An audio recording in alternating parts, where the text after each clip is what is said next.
राधे राधे भक्तजनों, कैसे हो आप सभी। आशा करते हैं आप सभी अपने घर में बहुत ही अच्छे होंगे। वशिष्ठ फैमिली के इस प्यारे से व्लॉग में आप सभी का स्वागत है। तो आज मैं राजस्थान के सबसे पारंपरिक और प्रमुख त्योहार गणगौर पूजा की विधि और व्रत कथा बताऊंगी। ये व्रत महिलाएं अपने अखंड सौभाग्य और सुखी वैवाहिक जीवन के लिए रखती हैं। भक्तजनों, सबसे पहले चौकी पर लाल कपड़ा बिछाकर ईश्वर और गौरा की प्रतिमा स्थापित करें। पूजा में सिंदूर, रोली, अक्षत, फूल, सुहाग की 16 वस्तुएं माता पार्वती को अर्पित करें।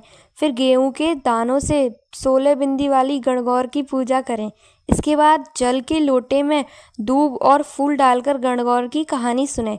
कहानी सुनने के बाद वह जल सूर्यदेव को अर्पित करें। तो चलिए भक्तजनों, गणगौर की कहानी शुरू करते हैं। एक बार की बात है, भगवान शंकर और माता पार्वती पृथ्वी पर भ्रमण के लिए निकले। चलते चलते वे चैत्र शुक्ल तृतीया के दिन एक गांव में पहुंचे। जब गांव की महिलाओं को पता चला कि साक्षात महादेव और माता पार्वती आए हैं, तो वे उनके स्वागत की तैयारियों में जुट गईं। कुलीन और साधारण महिलाओं का अर्पण। साधारण परिवार की महिलाएं, जो महिलाएं गरीब या साधारण परिवारों से थीं, वे सबसे पहले थालियों में हल्दी, अक्षत और पुष्प लेकर आईं और पूरी श्रद्धा के साथ मां पार्वती की पूजा की। माता पार्वती उनकी भक्ति से इतनी प्रसन्न हुई कि उन्होंने सारा सुहाग रस उन पर छिड़क दिया। कुलीन परिवार की महिलाएं। इसके कुछ समय बाद धनी और कुलीन परिवारों की महिलाएं 16 श्रृंगार करके और 56 भोग लेकर आईं। अब दुविधा यह थी कि सुहाग रस तो पहले ही बांटा जा चुका था। भक्तजनों, अब दुविधा ये थी कि माता पार्वती ने तो पहले ही श्रृंगार बांट दिया, तो अब दूसरी महिलाओं को क्या मिलेगा।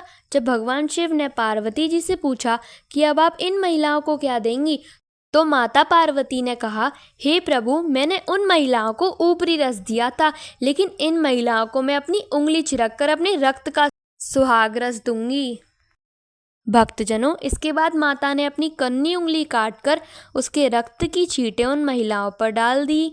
माता ने कहा कि जो भी महिला इस दिन नियम से पूजन करेगी, उसे अखंड सौभाग्य की प्राप्ति होगी। भक्तजनों, इसी के साथ गणगौर की कहानी समाप्त होती है। कहानी सुनने वाले, हुंकारे भरने वाले सभी को माता रानी का आशीर्वाद मिले। माता रानी उन सभी पर अपनी कृपा, दया, दृष्टि, आशीर्वाद हमेशा हमेशा बनाए रखें। भक्तजनों, गणगौर की पूजा मुख्य रूप से सुहागन महिला अपने पति की लंबी आयु के लिए करती हैं और कुंवारी कन्याएं भी करती हैं।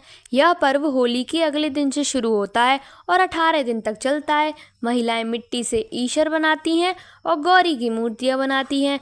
दूब घास से पानी की छींटे देते हुए गीत गाए जाते हैं।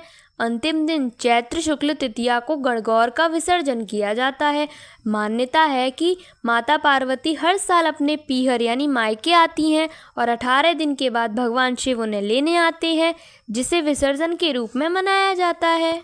इस भजन की आपको कुछ पंक्तियां सुनाती हूँ जो गाए जाते हैं। गौरे गणगौर माता खोल के वाड़ी, बाहर खड़ी थारी पूजन हारी। इसका मतलब है, हे गणगौर माता, अपने मंदिर के द्वार खोलो, बाहर आपकी पूजन करने वाली बेटियां खड़ी हैं।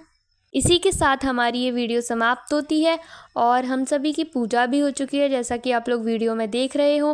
मैंने आप सभी से पिछली वीडियो में कहा था कि नवरात्रि के दूसरे दिन हम आपको बहुत ही स्पेशल चीज़ दिखाएंगे। तो चलिए मैं आप सभी को वो दिखाती हूँ। तो आइए भक्तजनों, आप छोटी सी माता रानी के दर्शन कीजिए।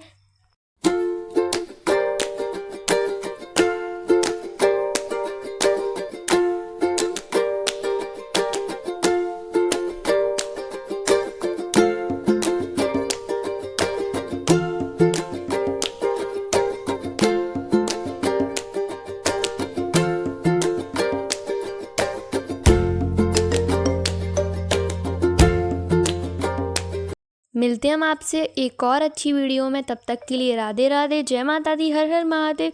माता रानी आप सभी की मनोकामना पूरी करें। जय माता दी।